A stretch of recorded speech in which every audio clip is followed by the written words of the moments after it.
네, 성님 간증 감사합니다. 오늘 우리 간증을 들으며 눈물 흘릴 사람이 많아가지고 사모님이 간증 좀 해달라고 하니까 그러시더라고요. 내가 간증하면 말을 다 못할 것 같다고.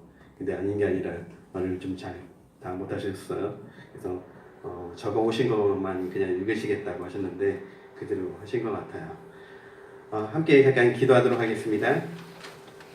하나님 감사합니다. 하나님께서 우리를 사랑하셔서 각양각색의 모습으로 우리를 하나님 백성 삼아주시고 하나님 앞에서 살게 해주셔서 고맙습니다. 하나님, 우리가 오늘 이 자리에 나와서 하나님께서 우리에게 향하신 하나님의 음성을 듣고 하나님을 찬양하고 하나님 앞에 나아가기를 원합니다. 저희와 함께 해주시옵소서. 예수님 이름으로 기도드립니다. 네. 프로젝트 켜주시죠?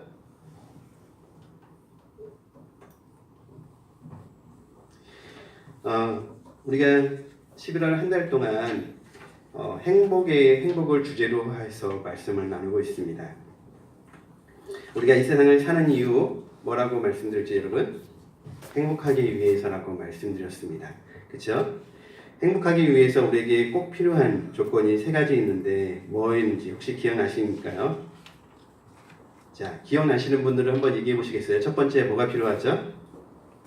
예, 성취, 뭔가를 성취해야지 행복하다는 거였고요. 두 번째, 뭐가 있어야 되죠? 자유가 있어야 된다고 말씀드렸고, 세 번째, 존경을 받을 수 있는 인격이 있어야 된다고 말씀을 드렸습니다. 아직 안 켜졌네요? 한 번만 더. 네. 오늘은 두 번째 그 조건 중에 하나인 자유에 대해서 좀 함께 말씀을 드리도록 하겠습니다. 우리가 성취를 했어요. 지난번에 제가 설교할 때 말씀드렸던 것 같은데 제가 열심히 노력을 해가지고 실력을 길러가지고 엄청난 돈을 얻게 되었습니다. 어느 정도 수준이었냐면 빌 게이츠 수준으로 돈을 벌었습니다. 그런데 저희 아내가 저를 사랑하지만 저에게 한 달에 10,000원만 쓰게 해주는 겁니다. 그러면은 그때부터 저는 굉장히 압박감이 생길 겁니다. 한 달에 사람이 10,000원, 성인이 10,000원으로 살아가기에는 쉽지 않지 않습니까? 근데 제가 그럴 때마다 아내한테 여보 20,000원만 줘 라고 한다면 그 20,000원만 줘 라고 해놨는데도 불구하고 아내가 웃기지 마, 너는 10,000원 갖고 살아야 돼 라고 계속 얘기한다면 저는 그것에 대해서 굉장히 불편하고 그 불편함을 뛰어넘어서 억압 속에서 살 수밖에 없을 거라고 생각합니다. 그렇죠? 그리고 그 억압 속에서 살다 보면 결국 뭘 하게 되냐면 아내와 투쟁을 하게 되겠죠. 무슨 투쟁이요? 내가 마음껏 벌었으니, 엄청난 돈을 벌었으니 내가 내 돈을 마음껏 쓸 수 있도록 해주십시오라고 투쟁을 하게 되겠죠. 그 투쟁을 우리는 뭐라고 하죠? 어려운 말로 그 투쟁을 비전이라고 얘기를 합니다. 비전. 더 쉬운 말로 뭐라고 할까요? 꿈이라고 하죠. 무슨 꿈이죠? 한 달에 20,000원을 쓸 수 있는 꿈. 자, 한 달에 20,000원을 쓸 수 있는 꿈을 안 갖고 있는 사람은 여기 없을 것 같아요. 우리 초등학생들도 한 달에 20,000원 이상은 쓰잖아요. 그쵸, 여러분? 자, 오늘은 그 꿈, 비전에 대해서 좀 말씀을 드리도록 하겠습니다. 우리는 꿈에 대해서 사실 굉장히 많은 설교를 들었고 많은 이야기를 들었고 또 우리 실제로 우리가 많은 꿈을 갖고 살고 있습니다. 그런데 그 꿈을 정말 성취하기 위해서 오늘 꼭 필요한 것들을 대해서 나누려고 하는데요. 그 꼭 필요한 것을 저는 이렇게 표현했습니다. 관성의 법칙을 깨라.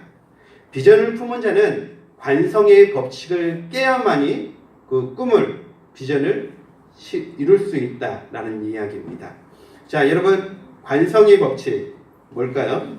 우리 심집사님이 과학도시기 때문에 관성의 법칙을 정확하게 얘기해 주실 수 있을 건데요. 자, 관성의 법칙, 제가 백과사전에 있는 내용을 찾아갖고 왔어요. 관성의 법칙이 따지고 보면 굉장히 복잡해요. 제1 운동의 법칙, 제2 운동의 법칙 굉장히 복잡한데 한마디로 표현하면 이렇게 표현할 수가 있습니다. 한번 읽어볼까요? 다 같이 읽어보겠습니다. 시작. 움직이던 것은 계속 움직이고 멈추던 것은 계속 멈추려 한다. 그래서 아까 여러분들에게 버스 모습을 보여주셨는데 그 달리는 것을 보여드렸는데 버스가 달리고 있으면 우리가 그 안에 있죠. 근데 우리는 앉아 있어요. 버스 안에. 그러다가 버스 기사가 브레이크를 잡는 순간 어떻게 되죠? 예, 앞으로 이렇게 쏠리죠. 왜 쏠리죠? 우리는 가만히 있지 않았어요. 사실은 어떻게 하고 있었죠?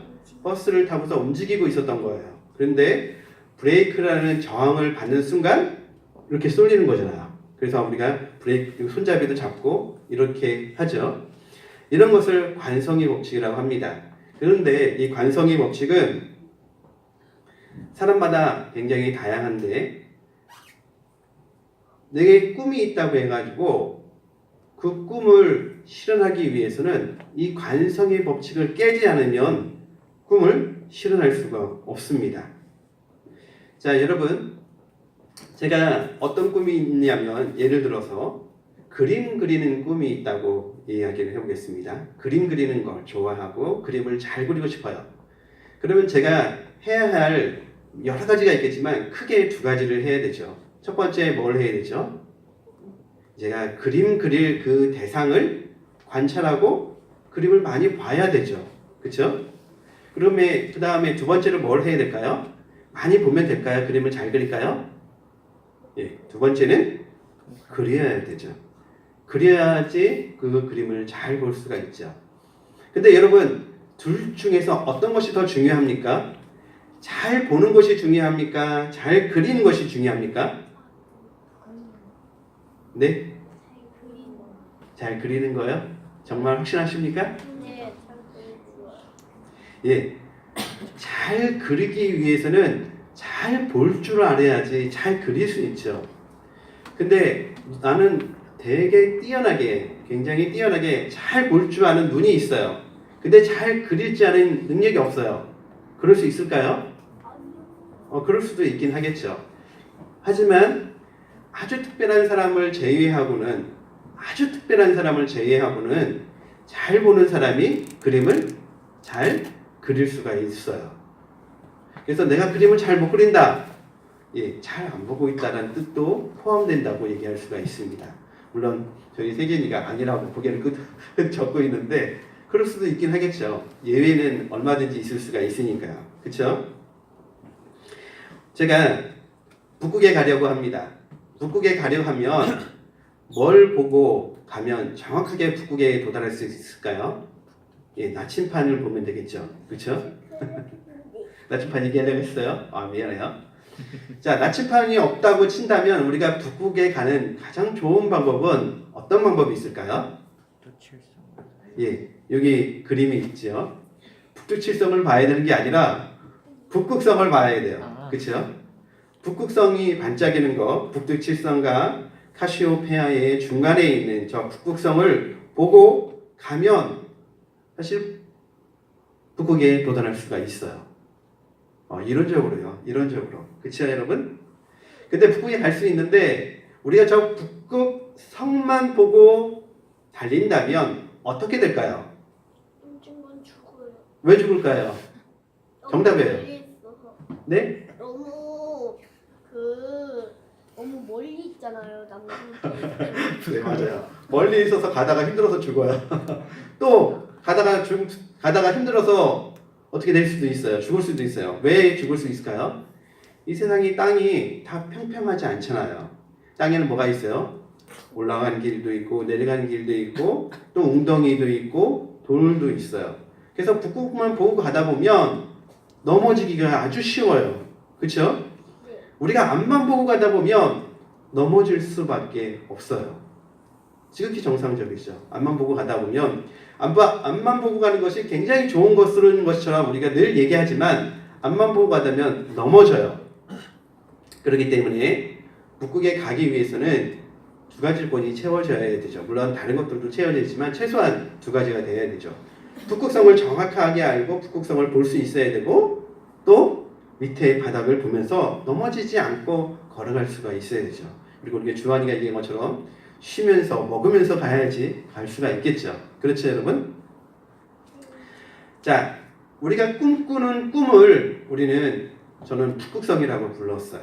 꿈을 북극성이라고 불렀어요. 우리가 꿈꾸고 있는 것이 저 앞에 있어요. 그걸 위해서 우리가 열심히 달린다고 해서 그 꿈이 이루어지지 않아요. 왜 이루어지지 않죠? 나의 현실 속에 있는 이 돌뿌리들을 제거하지 않는 이상 저 앞에 있는 북극성을 향해서 걸어가기가 쉽지 않아요. 자, 내가 꿈이 있어요, 여러분. 내가 꿈이 있다면 나의 돌뿌리를 제거해야지 걸어갈 수 있다고 말씀드렸어요. 돌뿌리가 뭐죠? 네, 여러 가지가 있을 수 있지만 현재 나의 상태가 돌뿌리죠. 저는 예를 들어 볼게요. 제가 학생이에요. 고등학교 3학년이에요. 열심히 공부해서 우리나라에서 제일 좋은 대학에 가고 싶은 꿈이 있어요. 그게 저의 꿈이에요. 근데 제가 그 꿈을 이루기 위해서 열심히 공부해요. 제 딴에서만 열심히 공부해요. 하루에 10시간 중에서 잠자는 시간 빼고 10시간 정도가 저에게 시간이 있는데, 예를 들은 거예요. 10시간 정도 시간이 있는데 그 시간 중에서 저는 3시간을 공부해요. 그게 저한테는 최선이에요. 그리고 저한테는 나머지 시간은 뭐 하냐면 게임을 해요. 자, 그런 사람은 제일 좋은 대학에 들어갈 수가 있을까요? 없어요. 없어요. 물론 천재들은 있죠. 천재들 한 3시간 공부해도, 아니 1시간 공부해도 제일 좋은 대학에 갈 수 있는 천재들이 간혹 있지만 일반적이지 않잖아요. 그렇죠? 일반적인 사람이라면 저 북극성을 보면 목표가 저기 있으면 뭘 해야 되죠? 나의 현실 생활 속에 있는 삶의 태도를 바꿔야만이 갈 수가 있는 거예요. 자, 관성의 법칙을 깨라는 말이 바로 그거예요. 내가 꿈이 있어요. 꿈이 있는데 그 꿈을 향해서 나아가기 위해서 노력을 하는데 나의 현 상태는 정리하지 않고 노력만 하는 거예요. 나의 현 상태를 정리하지 않은 상태를 안 한 것을 노력한다라고 얘기할 수가 있을까요? 없어요. 나는 여전히 텔레비전 보는 걸 좋아하고, 나는 여전히 게임 보는 걸 좋아하고, 나는 여전히 드라마 속에 푹 빠져 있어요. 그러면서 나는 얘기를 해요. 나의 꿈은 저거예요. 나는 저걸 향해 달려가고 있어요. 앞으로 10년, 20년, 앞으로 더 할 거예요. 라고 얘기한다면 그 꿈이 이루어지지 않는다는 거예요. 그래서 우리가 비전을 품는 자가 된다면, 비전을 품는 자가 되기를 원한다면 제일 첫 번째 해야 될 건 나의 상태를 보고 나의 상태 중에서 내가 바꿔야 될 것을 바꾸는 노력을 해야 된다는 거예요. 무슨 얘기인지 아시겠죠, 여러분? 그 다음에 두 번째는 글로 적은 목표가 있어야 된다는 거예요. 글로 적은 목표가 있어야 된다. 자, 예일대학교에서 1953년도에 학생들을 대상으로 연구조사를 했대요. 예일대학 연구센터에서 뭘 연구했냐면, 여러분이 꿈이 무엇이에요? 라고 조사를 했대요. 그랬더니 여러 학생들이 꿈에 대해서 얘기를 했는데 3%의 학생들만 글로 적은 꿈이 있었대요. 연필로 자기가 노트에든지 아니면 집에 책상 위에든지 뭐라고 이렇게 적어놓은 꿈이 있었다고 해요. 그리고 나머지 학생들은 꿈이 없었대요. 아니, 꿈이 있었대요. 근데 글로 적어놓은 게 없었대요. 20년이 흘러서 그 예일 대학 연구팀이 똑같은 것을 가지고선 그 사람들이 어떻게 사는지 조사를 해봤다고 합니다. 그랬더니 이렇게 갈라지더래요. 그 글로 목표를 적었던 사람들의 3%, 그 사람들은 자기 꿈을 이뤘고 미국 사회에서 최고 상류층에서 인생을 살고 있었다고 합니다. 그리고 10%의 사람이 있었는데 이 10%의 사람은 마음속에 꿈을 갖고 있었대요. 어디에다가요? 마음속에 꿈을 갖고 있었는데 이 사람들은 미국 사람 중에서 10% 정도에 해당하는 중산층을 이루고 있었대요. 그리고 60%의 사람들이 있었는데 그 사람들은 서민층이었대요. 서민들이어서 이 사람들은 오늘 하루는 최선을 다해서 열심히 살 거야 라고 생각하는 사람들이 60% 정도가 되었대요. 그리고 27%의 마지막 사람들은 빈민층에 속했는데 이 사람들은 아무 목표가 없었다고 합니다. 여러분은 어떠세요? 여러분 가운데 대부분은 꿈이 있을 거예요. 그렇죠? 꿈이 있으시죠, 여러분? 제가 한국에 오자마자 어떤 목사님 아들을 만났어요. 좋은 대학을 나오고 지금 열심히 일을 하고 있었어요. 그런데 저는 물어볼 생각이 없었는데 저희 아내가 그 친구를 만나자마자 딱 그렇게 물어봤어요. 형제, 비전이 뭐예요? 그러니까 그 친구가 딱 그러더라고요. 비전이요? 하더니 바로 이렇게 얘기하더라고요. 일식집 차리는 거예요. 그렇게 얘기를 하더라고요. 일식집 차리는 거. 그 친구는 꿈이 뭐예요? 일식집 차리는 거. 일식집을 차릴 수 있을까요? 없을까요, 여러분? 제 생각에는 차릴 수 있을 것 같아요. 그쵸? 뭐가 있으니까요? 꿈이 있으니까. 자, 꿈이 있는 사람은 그래도 몇 %에 해당은 될 수 있어요? 예, 20% 안에는 들 수 있대요. 이탈리아의 파레토라는 사람이 연구한 원리가 있는데 그 사람 이름을 따서 파레토 원리라고 불리어지는 원리가 있는데요. 이 세상에 있는 것은 모든 것들이 8대2의 원리에 의해서 적용된다고 이 사람은 주장을 했어요. 그리고 그 사람의 이야기가 많이 받아들여졌는데 이 사람이 밭에다가 콩을 심었대요. 콩을 심었더니 이 콩이 나중에 자라서 열매를 맺혔는데 이 콩나무 중에서 20%의 콩나무가 수확한 열매의 80%의 열매를 얻어냈대요. 그리고 나머지 80%의 콩나무는 20% 정도의 콩밖에 못 얻게 되었다고 합니다. 그게 콩에만 적용되는 게 아니라 우리가 사는 모든 생활 속에서도 동일하게 적용된다고 해요. 이 예일대학교 원리하고 비슷하죠. 자, 여러분에게 꿈이 있으십니까? 그렇다면 여러분이 3%에 들기 위해서 뭘 해야 될까요? 글로 적으셔야 돼요. 여러분의 꿈을. 여러분이 글로 목표를 적고 싶으셨을 거예요. 근데 적지 못하는 이유가 있죠. 왜 못 적죠? 제가 옛날에 이런 이야기를 저희 조카들한테 하고 나서 저희 조카 방에 간 적이 있었는데 조카 방에 딱 붙여놨더라고요. 나는 무슨 대학에 가겠다. 다 붙여놨더라고요. 그래서 제가 너 정말 이런 꿈이 있구나 라고 얘기를 했어요. 그랬더니 그 친구가 얼마 지나고 나서 그걸 떼버렸어요. 왜 뗐을까요? 꿈이 안 될 것 같아서. 네? 꿈이 안 될 것 꿈이 안 될 것 같아서. 또요? 지키려니 힘들어서. 또요? 한 번만 더 얘기해 보시겠어요? 왜 떼버렸을까요? 우연히 왜 떼버렸을까요? 대학에 입학해서. 뭐라 그랬어요? 대학에 입학. 대학에 합격해가지고 이거 성공이네요. 그 친구가 그 목표를 떼버린 게 왜 뗐냐면 창피했었대요. 왜냐면 책상에다 붙여놓으니까 보는 사람마다 물어보는 거예요. 야, 너 이 대학에 가려고? 야, 좋다. 칭찬해 주는데 처음엔 그게 칭찬인데 보는 사람마다 또 어느 날 친구가 와서 보면서 네가? 이런 얘기를 들을 때마다 그게 스트레스가 되고 창피해졌대요. 자, 꿈을 이루는데 이 창피함을 넘어서지 않으면 꿈을 이루기가 어렵습니다. 여러분의 꿈을 다시 글로 한번 적어보세요. 그리고 어디다 붙이세요? 여러분의 책상 머리에다 붙이시고 침대 머리 위에다 붙이시고 또 하실 수 있는 분은 핸드폰에다가 붙이고 다니면 좋다고 하더라고요. 핸드폰의 배경화면에다가 자기 꿈을 이렇게 딱 써놓는 거예요. 그래서 볼 때마다 내 꿈은 이거였지, 내 꿈은 이거였지, 내 꿈은 이거였지 다시 자신을 연상시키는 거. 그렇게 하는 사람이 3% 안에 들 수 있다고 합니다. 한번 여러분 시도해 보십시오. 유무정 선생님, 나는 뭐 할 수 있다? 걸을 수 있다. 이것을 매일 써갖고 보시는 거예요.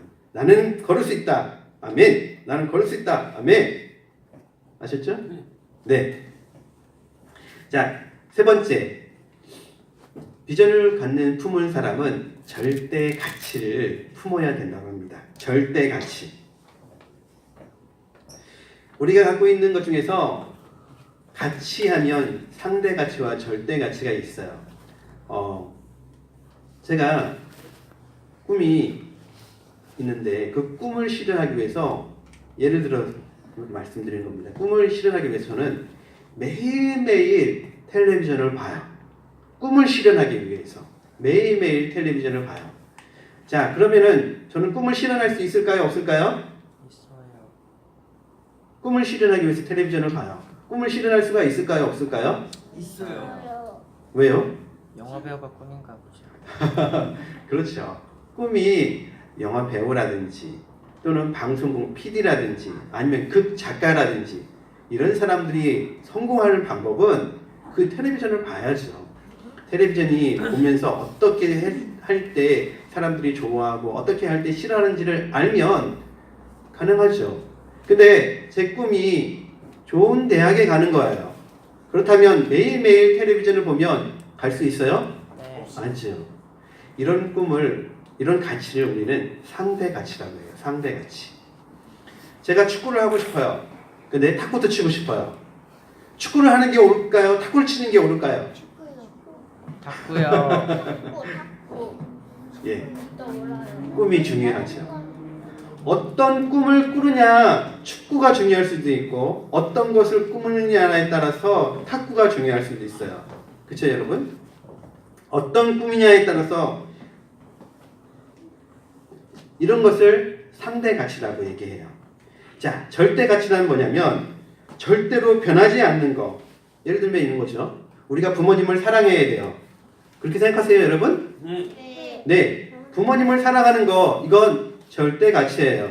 이 세상에 평화가 있어야 돼요. 그렇습니까, 여러분? 네, 이건 절대 가치예요. 변하지 않는 거 이런 것들은 절대 가치예요. 예수님이 우리에게 절대 가치 중에서 굉장히 보여주신 부분이 있죠. 무엇이었냐면 이 부분이었어요.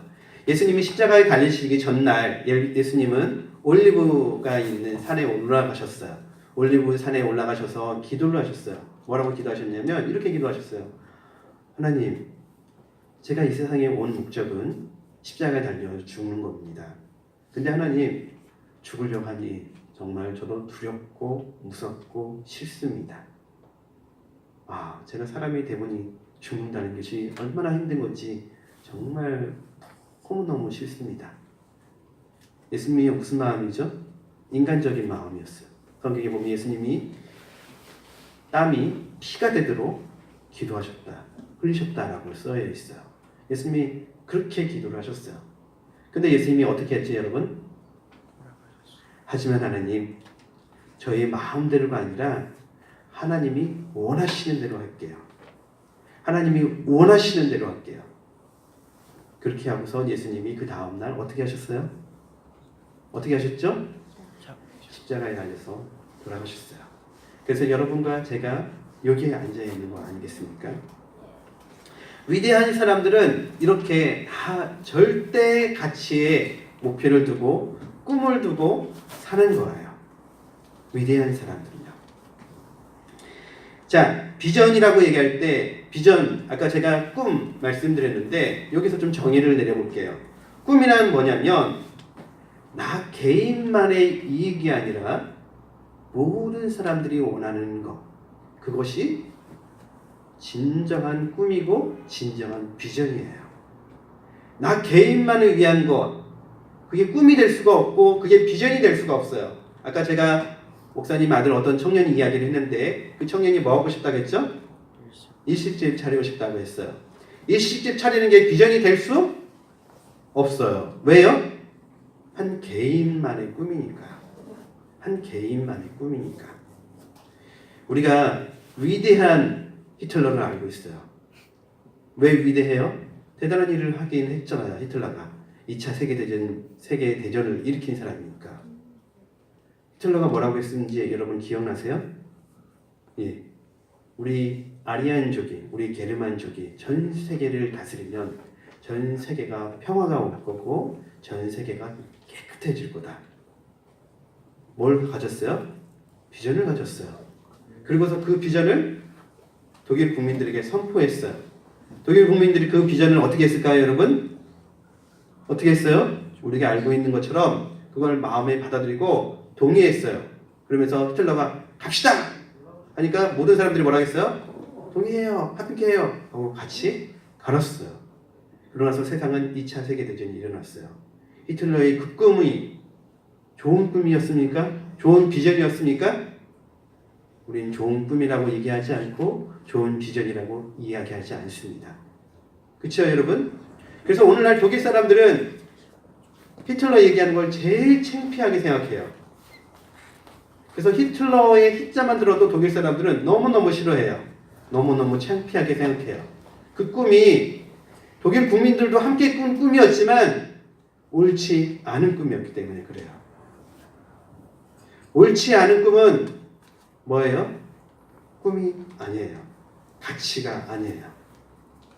절대 가치에 옳지 않은 꿈은 들어갈 수가 없는 거예요. 자, 그렇다면 여러분, 좋은 꿈을 꾸기 위해서는 우리가 뭘 해야 돼요?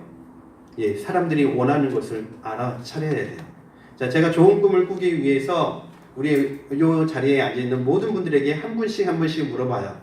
최소한 몇 분이 걸릴까요? 예, 여러분들 중에서 내 꿈이 내가 갖고 원하는 건 이거예요 라고 다 얘기할 걸 제가 다 들으려면 아마 적어도 1시간 정도는 걸릴 거예요. 어떤 분은 바로 내가 원하는 건 이겁니다 라고 얘기하시는 분들도 있을 거고, 어떤 분들은 제가 원하는 것은요 하고 생각하시면서 이야기하실 거기 때문에요. 하지만 우리가 모든 사람들이 원하는 꿈을 일일이 다 물어서 우리가 정리할 수는 없지만 그걸 다 정리해 놓은 책들이 있어요. 그게 뭐죠, 여러분? 미래학이라는 책이 있어요. 미래학은 미래 인간들이 어떻게 되면 좋을지에 대해서 정리해 놓은 책들이에요. 그 책들을 읽으면 앞으로 미래가 어떻게 될 거고, 그렇게 됐을 때 이러한 사람들이 필요하다라는 내용들이 적혀져 있어요. 우리가 그런 책들을 읽으면 사람들이 어떤 필요가 있고 어떻게 해야 되는지 잘 알 수가 있을 거예요. 자, 여러분, 제가 주보에 가치관 테스트를 올려놨어요. 여러분, 주보에 보시면 주보 안에 써 있어요. 한번 우리 각자 한번 좀 풀어볼까요? 1번부터 5번까지 문제가 있는데 이 말에 동의하시면 1점을 주시면 되고요. 보통입니다 라고 생각하시면 2점을 주시면 되고, 아닙니다 라고 생각하시는 분들은 3점을 주시면 돼요. 한번 가치관 테스트를 한번 해보도록 하겠습니다. 나는 다른 사람의 일에 무관심합니다. 동의하시면 1점, 보통이면 2점, 아니다 라고 생각하시는 분은 3점. 나는 늘 변덕스럽다는 말을 자주 듣는다. 동의하시면 1점, 보통이면 2점, 아니다 하면 3점. 나는 매우 자신감이 없다. 동의하시면 1점, 2점, 3점. 한번 좀 적어보세요, 여러분. 각자 한번 해보세요. 주부가 없으신 분들은 주부를 좀 나눠주시고 한번 체크를 한번 해보세요.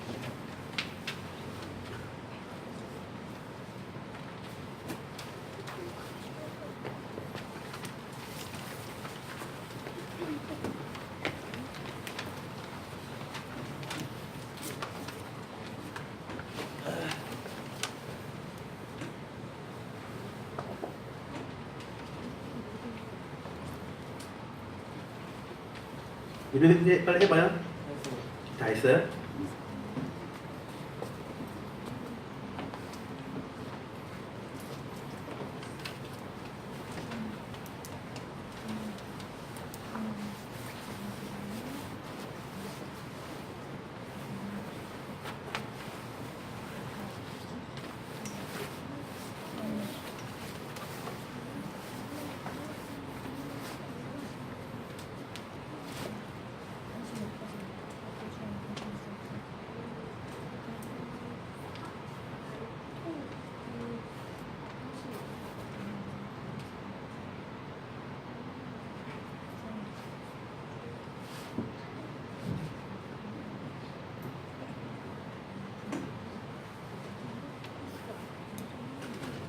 네, 많이 고민하지 마시고 바로바로 쓰시면 됩니다.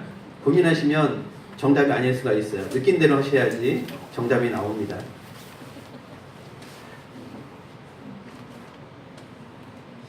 자, 다 하신 줄 알고 한번 여쭤보도록 하겠습니다. 15점 되시는 분 한번 손 한번 들어보시겠어요? 15점. 자, 그러면은 10점 되신 분 손 한번 들어보세요. 10점. 10점 이상. 10점부터 시작해서 15점 사이. 자, 이런 분들은 굉장히 훌륭하신 분들이에요. 박수 한번 쳐주세요. 자, 5점에서 10점 사이 한번 손 한번 들어주시겠어요? 5점에서 10점 사이. 네, 5점에서 10점 사이 손들어 주셔서 감사합니다. 용감한 형제 박수. 예, 5점에서 10점 있는 분은 조금 노력하시면 됩니다. 자, 5점 이하이신 분은 손 들지 마세요. 5점 이하이신 분들은 노력을 좀 많이 하셔야 돼요. 근데 5점 이하는 있을 수가 없어요. 그쵸? 적어도 1점이니까요. 그쵸? 빵점 있습니까? 빵점 없으시죠? 그렇다면 여러분은 좋은 가치관을 갖고 계신 분이에요. 자, 좋은 가치관인 요 세 가지 조건에 충족해야지 좋은 가치관이라고 얘기할 수 있습니다. 옳은 것을 선택하는 것, 그리고 중요한 일을 선택하는 것, 그리고 지혜로운 일을 선택하는 것.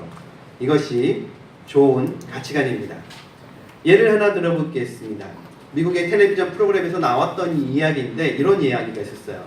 어떤 길가에, 사람들이 많이 다니는 길가에 어떤 사람을 테스트하기 위해서 그 몰래카메라를 찍어놨는데 어떤 사람이었냐면 피를 막 흘리고 있는 사람을 길가에 놓았어요. 그리고 그 사람은 아프다고 하면서 살려주세요, 도와주세요, 도와주세요 라고 하고 있었어요. 이런 실험이었는데 그때 어떻게 했냐면 지나가는 행인 2명을 세워놨는데 지나가는 행인에게 어떻게 했냐면 그냥 웃으세요. 아, 웃긴다 웃긴다, 저거 쇼야 쇼야 하면서 웃으면서 지나가라고 했어요. 자, 그랬더니 사람들이 반응이 어땠을까요, 여러분? 이걸 봤어요. 자, 길가에 어떤 사람이 쓰러져 있고 지나가는 행인들이 보면서 이 사람은 쓰러져서 피를 흘리고 있고 아프다고 나 좀 살려주세요, 나 좀 살려주세요 하고 있는데 지나가는 행인 2사람이 막 웃으면서 지나갔어요. 아이, 웃기라, 쇼야 쇼 분명히 쇼야 쇼 하고 갔어요. 그렇다면 다음 사람들이 지나갈 때 그 사람들은 어떻게 하고 지나갈까요? 다음 사람들도 웃으면서 쇼라고 하고 지나가요. 분명히 피를 흘리고 있는 것처럼 보이는데도 불구하고 지나가는 행인이, 먼저 지나가는 사람이 쇼라고 하고 웃으면서 지나가면 그 따라오는 사람들은 어떻게 따라간다고요? 쇼라고 생각한다고요. 쇼라고. 그리고 웃으면서 간다고요. 근데 지나가는 2 행인이 와서 도와주고 보살펴주고 병원에 데리고 가려고 해요. 그러면 뒤따라오는 사람들은 어떻게 할까요? 예, 뒤따라오는 사람들도 똑같이 하는 거예요. 똑같이 하는 거예요. 이 테스트에서 우리가 배울 수 있는 게 있습니다. 뭐냐면 내 주변에 누가 있느냐에 따라서 나의 비전이 달라진다는 거예요. 내 주변에 누가 있느냐에 따라서 나의 가치관이 달라진다는 거예요. 내 친구가, 친한 친구가 늘 게임하는 친구고 늘 텔레비전을 보기를 좋아하는 친구고 늘 싸움하는 친구예요. 나는 그렇지 않아요. 나는 교회 다니면서 열심히 하나님 말씀을 배우고 있어요. 누가 누구에게 영향을 더 많이